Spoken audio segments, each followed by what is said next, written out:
Alright, hello everybody to the second episode of the Sport Port. Today we got a little bit to talk about, not nearly as much as yesterday, considering, there's not an entire Sunday slate of games to go over. But we will be going over the Cowboys versus Giants game. We're also going to talk about Lamar Jackson, what's going on with him, along with Baker Mayfield. And because they kind of go a little bit hand in hand with what we're going to be talking about. And then I'm also just going to go over my fantasy recap for the weekend.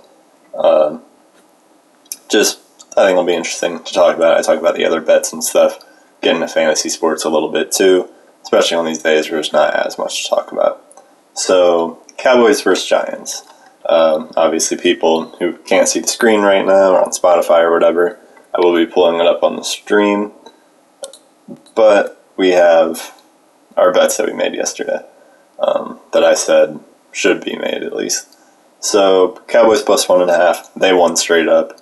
So that was good. It was one of those ones, I wasn't 100% sure which team to pick. So I just picked the one that you're getting points with, and it ended up working out. Under 39.5, I was pretty confident in that one, and it just barely hit. So if they scored 40 points, I lose that bet. If they scored 39, we win that bet. They scored 39 points, so just barely beat that one out. 23-16, extremely close, but we got it. And then for our player props, we had Cooper Rush at 210.5 passing yards over, and that one hit. I believe he had like 216 or something, so once again, barely. But then we also had Daniel Jones over half an interception, and that one also hit. He threw one interception, so that was pretty good. 4 for 4 on our first day of the podcast, I would say, is not bad at all. And we'll be trying to keep track of that, just so, we can look back on the season and say, we got this, and this right, whatever, So I'm very excited about that. 4 for 4. I'm a huge fan. It was a decently fun game to watch, but there were some bad parts. So obviously, during the whole thing, it was a decent game. There wasn't anything crazy that happened. There was, a bad drop at one point by CeeDee Lamb. And then,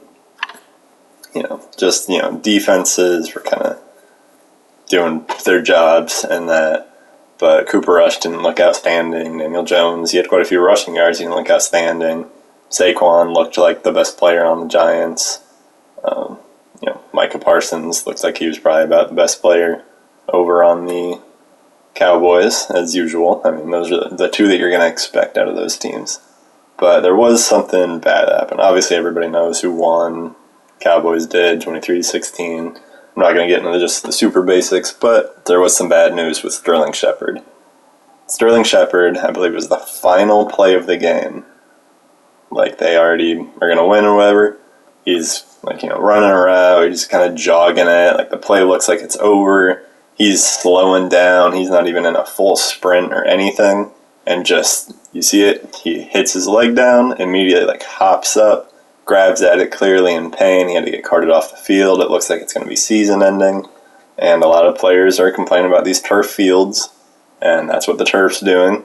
Even with, the Tua injury that just happened. So many players are like, I'm glad that he didn't hit his head like that on the turf. So all the players have been advocating for grass fields for a very long time. Less injuries happen on them, like non-contact injuries and that. This probably wouldn't have happened just on a grass field, and a lot of players agree with that. I don't think, these, higher-ups who are paying for that stuff care enough to change it, a lot of them. So I'm sure they'll stick around until it happens again, and week 5, and then somebody else just gets injured on a non-contact injury on a turf field, and it is what it is. But Sterling Shepard, definitely feel bad for him. That's a big hit for the Cowboys. It says 10 minutes ago he tore his ACL. So yeah, he's done for the season. Final offensive play for the Cowboys.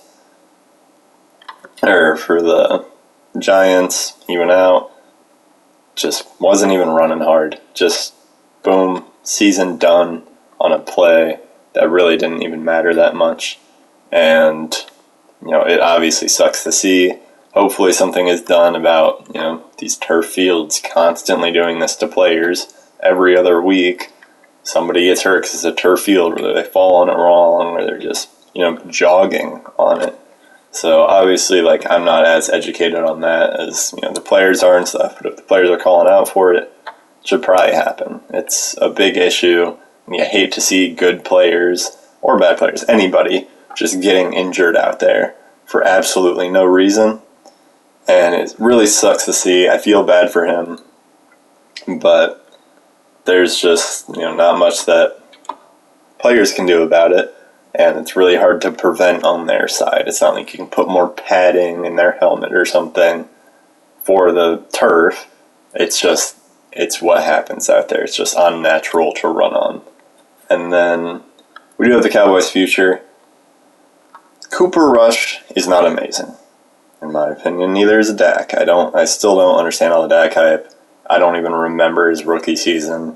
I just probably was, it was 6 years ago. I was 13. Just really getting into football and that. But, I know he had an amazing rookie season. He got paid. He's not a bad quarterback. He's above average a little bit, but he's nothing crazy. Obviously, you would rather have him than Cooper Rush, though. And that's why the Cowboys' future is, I do a podcast, Swas Take Sports. It's every Tuesday at 7 o'clock. Central Time. It gets uploaded. I do it with a friend of mine, and he's a big fan of the Cowboys, talks about the Cowboys a lot, and he will constantly complain about Jerry Jones and them getting rid of these players, whether it's, Amari Cooper or whatever, and linemen that they used to have and stuff like that. And just every time I tell him, it's Jerry Jones owns that team. Of course it's going to be bad. He just came out and was talking about having controversy between the quarterbacks. Who's going to get it? It's we all know Dak's going to get it. You're paying him a stupid amount of money. You're going to give it to him the same way Elliott is not what he used to be. But he's going to be out there every play instead of Tony Pollard, even though Tony Pollard looks better a lot of the time. So, everybody knows what's going on there. Jerry Jones is a terrible owner. Doesn't seem like that great of a person. But he's running that franchise into the ground. They haven't had a playoff win in a very, very long time. And I don't see him getting one anytime soon, especially with Dak getting hurt like this. And you're probably not going to get one with Cooper Rush, obviously. Very hard to do with a backup quarterback. So, Cowboys' future just obviously is not very good. I think everybody can say that they're pretty tired of listening every year to, how they're going to win the Super Bowl. And then suddenly they do the same thing they do every year, whether Dak is healthy or Elliott is healthy or they have Amari Cooper or they don't have Amari Cooper. They're going to win the Super Bowl, and then they don't even either make the playoffs or they lose immediately in the playoffs. And that's just a whole different issue. Cowboys fans are something else, but it's America's team, even though they're the most disliked team in America. But pretty much their future is very in shambles until Jerry Jones gets out of there and somebody else gets in there, because they're not going to win any games in the playoffs with this team, in my opinion. Yes, CD's good, and Schultz is good, and, Dak is good, Elliott's not bad. They have a good defense, but they just can never put it together. I think that's more on Jerry Jones than anybody, in my opinion. Just making this stuff he wants controversy in this QB position. That's just not something you say. I think that what he meant is just competition type of thing. But even then, just the way you word it and stuff like that matters, especially on a team, in a locker room, all that. So Jerry Jones is a whole different kind of guy. I don't think many people like him besides Cowboys fans for some reason, even though he's kind of the reason they ran into the ground these last however many years. So, obviously, that game last night, they came out, they won, you kind of see it happening, but they beat the Giants. They're going to have the Commanders next week. Every year they have the easiest schedule, and they still barely make the playoffs, and then still lose immediately. But they're going against the Commanders next week. They could win that game. Then they got the Rams and the Eagles. That's bad. They're probably going to lose both those games. And they have the Lions. They're probably going to lose that game. Bears, they should beat. Packers, I don't even know if they'll beat them with or without Dak. I don't know exactly when he's coming back. Because, injury on your throwing hand, you're not going to be back for a little while. But we'll see what happens with them next week. Interesting organization for sure. But excited to see them lose type of thing, They're somebody I would root against. Next we got Lamar Jackson. Lamar Jackson's amazing. He went against my Patriots, beat them, obviously. Wasn't super pretty, but he's insane. He's having an MVP year again, and this is going to be the biggest bet on yourself moment in history. He's gotten multiple insane contract offers already, and he said no to them. He is expecting to be the highest paid quarterback out of everybody. This is going to be more than Russell Wilson or Aaron Rodgers or Patrick Mahomes, Josh Allen. He is going to be up there, possibly the number one highest paid quarterback. And the thing is, they aren't doing it. He has Mark Andrews, who is first or second best tight end in the league. Then he's got Rashad Bateman, who's not bad. He's got Devin Duvernay. He's got 2 injured running backs. They're good when they're in, but they're not. The defense is okay. So he's already doing all this on a team that isn't insane or anything, Patrick Mahomes has an MVP season. He has Travis Kelce and Tyreek Hill with him. Lamar Jackson, I think Lamar Jackson is the best QB in the league. I thought this a few weeks ago. I still think it now. He just is electric out there.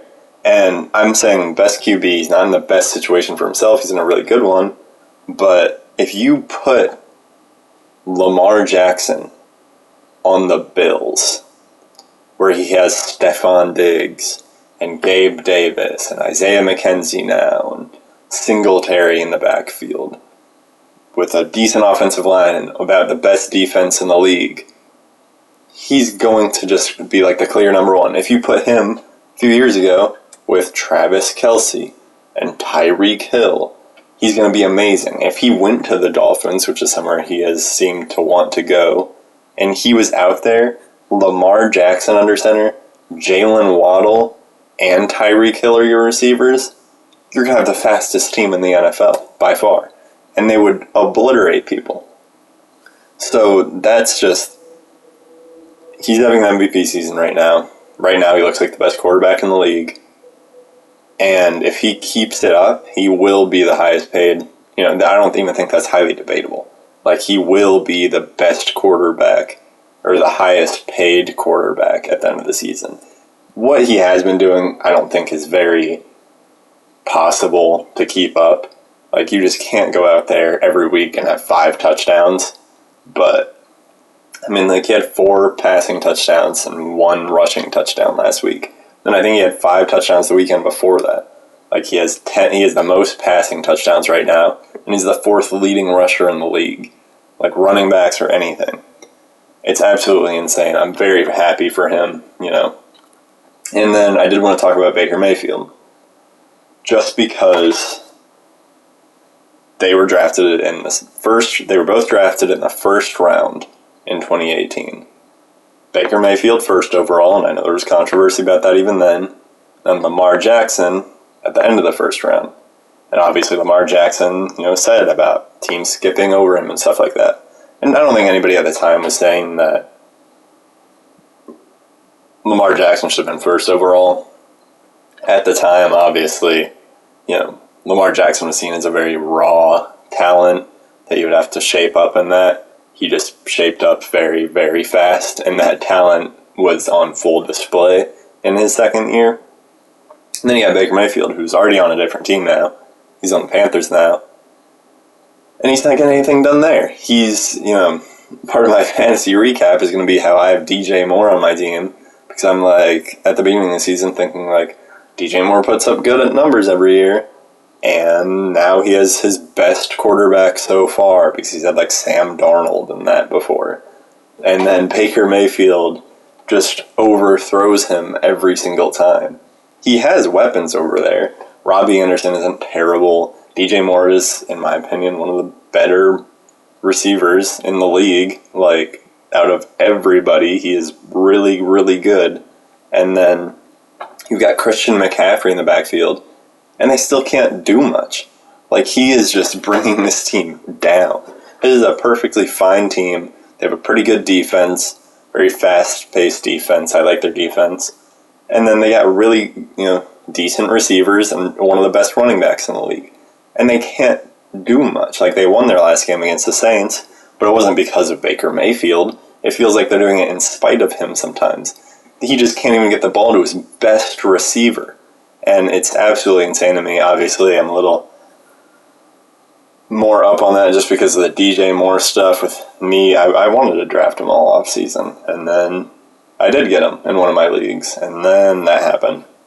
And just watching him overthrow every pass, whether it's an out route or a streak, like he just completely misses, overthrows it every time. It's really bad. And just seeing, I just love how you can go back and look and be like, these two were in the first round of the draft. One in the very first pick, one in the very last pick. And just seeing how absolutely different they are, just, with how much people talk about Baker Mayfield still, how much people talk about Lamar Jackson still, and just seeing that, it's very nice because Baker Mayfield was a very controversial guy right off the bat, and I don't think he's the worst quarterback in the league or anything like that, but he still is just not the best, and he still has the confidence of being the best, and then he can't go out there and he can't beat the Browns in the first week and that, and it's like he beat the Saints here, but it wasn't a very pretty win, and the defenses just held the Saints to like no points pretty much. And then there was one pass. I remember I was at a restaurant watching it, and we were in a talk. I was talking to my dad about how Baker Mayfield's stat line was like terrible. It was just really bad at a certain point. And then he immediately threw it just a route to a guy, like straight across from him. It was not deep downfield. It was not an amazing pass or anything like that. He just threw it to him, and then he took it for this big touchdown. It's going to make his stats look better, obviously. Which, what a time to talk about it in that moment. But we can come in here and we can look at it. It was 14-22. So, obviously the defense holding the Saints to 14 is pretty good. Baker Mayfield was 12 for 25, 48% completion percentage, only 170 yards. He had a touchdown, no interception. So that's not the worst. Christian McCaffrey, he ran it for 108 yards. That's pretty good. He did it on 25 carries, which isn't the greatest, but still. And then, he threw it to Laviska Shenault for a 67-yard touchdown at one point. So you take away that, you're looking at, barely over 100 yards. Not even a touchdown if he doesn't just take that for that huge pass right there. Well, not even huge pass. Little pass, and he ran it for a long time. DJ Moore had one reception for 2 yards. But he had quite a few targets. They're just all like way over his head, and he can't do anything about it. It's just very sucks to see as a DJ Moore fantasy owner, and I don't even know if anybody owns Baker Mayfield in fantasy, but he has looked terrible this year. Just, it's interesting to go back and look at Lamar Jackson to Baker Mayfield, same draft, different picks, how different they can turn out, and how different that draft process can be for teams. And the Ravens should be so insanely grateful that they picked him there, and that they should pay him whatever he wants to be paid, because it looks like he deserves it easily right now. So now, as the last thing, we're just going to go fantasy recap. I'm 1-2 in both of my leagues, but I'm going to talk about, this is for the other people that are 0-3 or 1-2 in their leagues. I come in here and I look, and there are two divisions. We have the East and the West. This is in my ESPN league. I'm in it because my uncle's in it, and he has friends that do one, and they need an extra guy. I have 406 points. I am beating 7 out of the other 10 people in the league. So I am in the top 3 of points for. Right? I have 459 points against me. The next closest is 421. And after that, the next closest is 370. There is somebody in here with 291 points against them.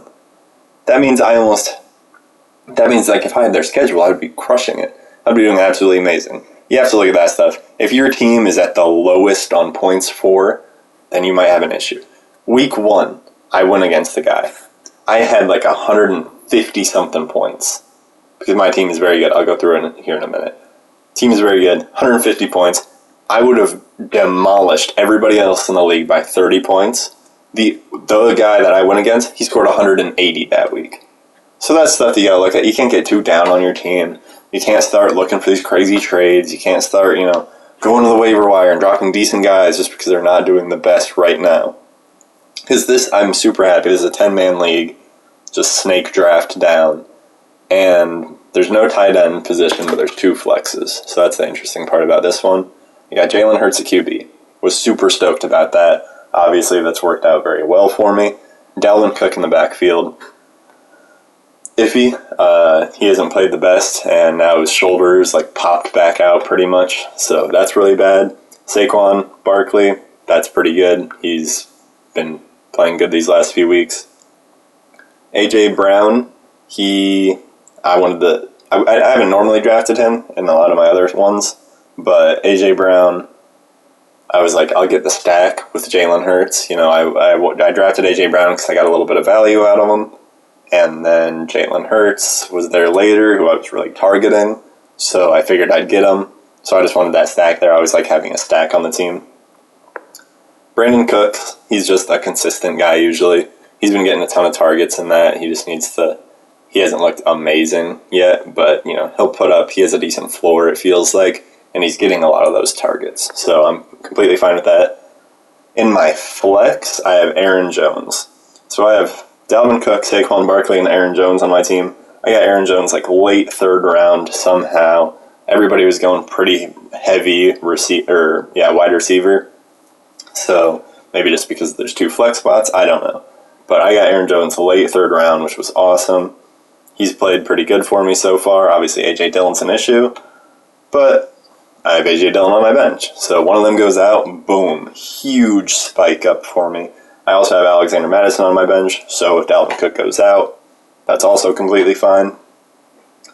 In my second flex spot, I have Christian Kirk. That was just a late-ish round guy I was targeting. That's worked out amazing for me so far.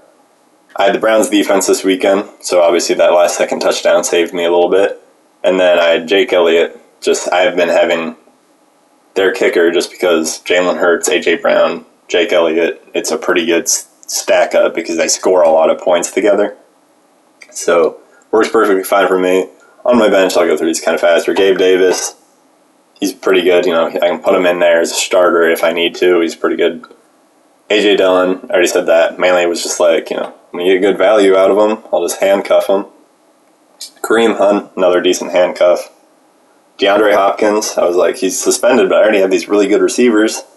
So I might as well, it's not like there's a position that I super need for a starting spot right now. I'll take him. Kirk Cousins is my backup QB. I like grabbing him as a backup as much as possible. He hasn't looked great these last 2 weeks, but I'm perfectly fine with him. I feel like he'll shape up. They're going to be a high-scoring offense. They're going to be just fine. Then I got Treylon Burks, just kind of looking for that upside. And he doesn't look terrible. He doesn't look great, but I'm fine with seeing how he goes through the season. And then Alexander Mattison as the handcuff there.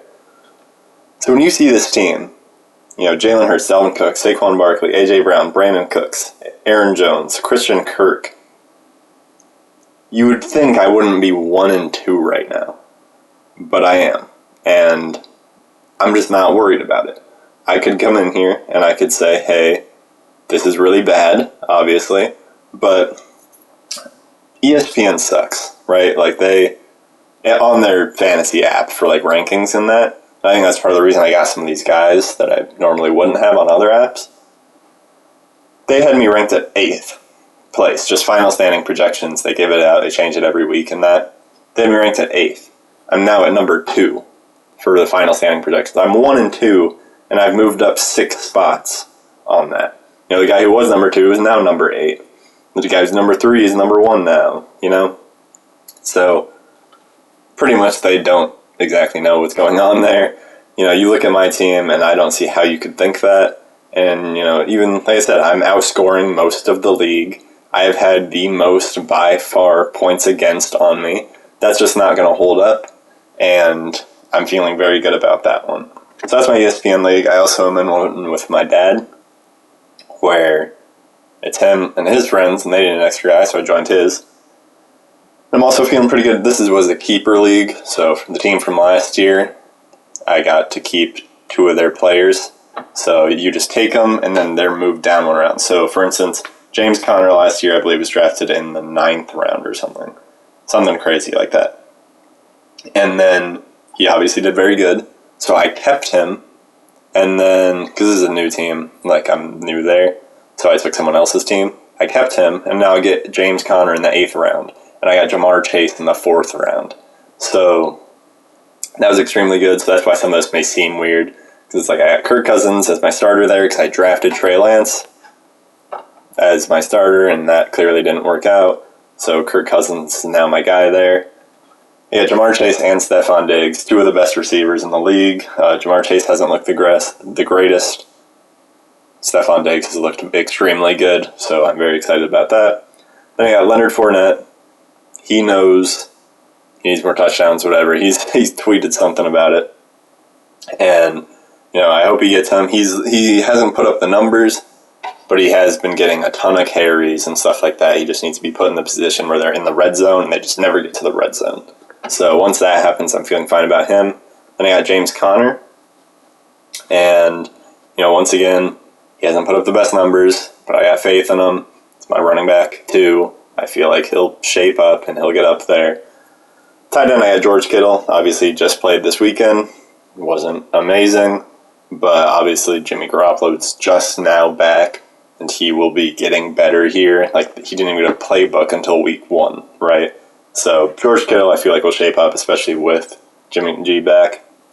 And then at my flex position, which I just changed, I got Jamal Williams, Lions running back, in the last round. He was my guy that I was like, this is, you know, I might, if I can keep him next year, and he starts playing really good, or DeAndre Swift goes out or something, great. And he's been playing really good. He gets all the goal line carries.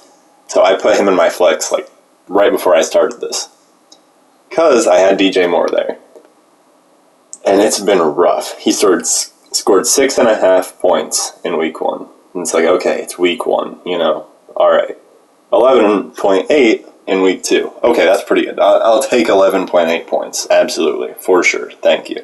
But he pretty much got that on one drive where he had one deep catch and then another deep catch in the end zone because he was actually targeted with somewhat accurate passes. And then he scored 2 points on Sunday. So I said, screw it. I like DJ Moore a lot, but I have to look at, you know, Baker Mayfield can't throw it to him. He can throw to Robbie Anderson for some reason, but he can't throw to DJ Moore. He just can't do it. It's interesting, so I put Jamal Williams in my flex spot instead, and obviously he's been playing really good. Double-digit scores 2 of the 3 weeks and that. And then I got Ramondre Stevenson. He looks like he's shaping up to be pretty good. I'm excited about that. Drafted him maybe a little earlier than I should have, but if he becomes that primary down back on the Patriots, you can really look at, you know, pretty run-heavy team. If I get to keep him, then great for next year. And hell, I might start him this year if he keeps playing really good. Because every week he's gotten more and more attempts, more and more carries. I clearly trust them more. Then I got the Denver tight end, Albert Okwuegbunam, and he's been really bad. Put in a thing to get David Njoku off waivers because somebody clearly dropped him right before the game on Thursday because they wanted a different one. and then he went off. So I'm hoping to get him. I got George Pickens, once again, one of those higher upside guys that I'm kind of excited about, that I drafted just for the upside pretty later in the draft. And Nyheim Hines, I was excited about him just because they were talking about getting him involved more in that, and he has been catching quite a few passes. So, and if Jonathan Taylor goes down, obviously, huge spike up for him. I got Darnell Mooney. I picked him up off waivers because somebody else dropped him, and then he played terrible again. Once again, Darnell Mooney's not bad. Justin Fields is the worst QB in the league. So, I think I'm going to drop him here. I'm going to try and get DJ Chark off waivers. So, we'll see what happens there. And then I got Jimmy Garoppolo. As I said before, I like to have a stack on my team. My original stack was Trey Lance and George Kittle. Now I have Kirk Cousins starting because he's going to probably do better than Jimmy G. But Jimmy G is my stack just in case also something happens to Kirk Cousins or he's going against like an awful defense and he starts shaping up throughout the season. Then I can play Jimmy G over Kirk Cousins with that stack. But we'll have to see exactly what happens.